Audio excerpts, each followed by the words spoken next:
Quand on regarde un petit peu ces maisons traditionnelles, par exemple, ce sont des maisons très intéressantes. La distribution des pièces est très intéressante aussi. On voit comment l'architecture a été très bien pensée.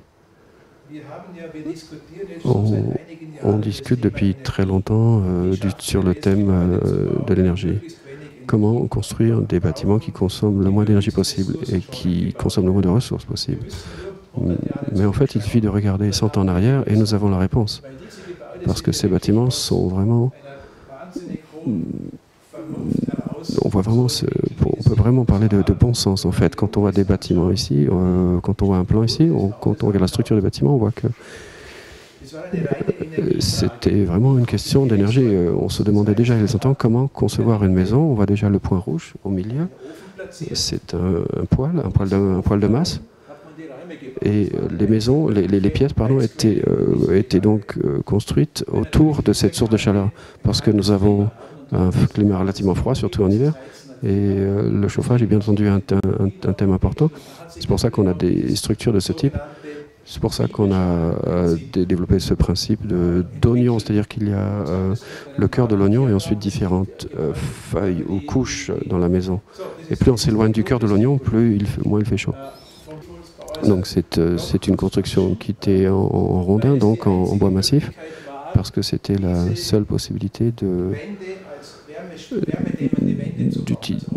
pouvoir isoler avec le matériau bois. Donc ils étaient construits en bois massif, en rondin.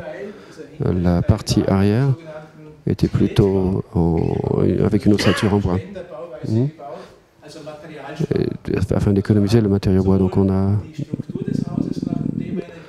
on avait déjà adapté la structure du bâtiment par rapport à la consommation d'énergie.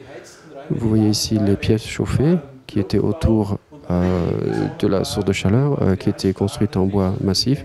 Et autour de cette source de chaleur, c'était, ensuite plus éloigné de cette source de chaleur, c'était une ossature en bois.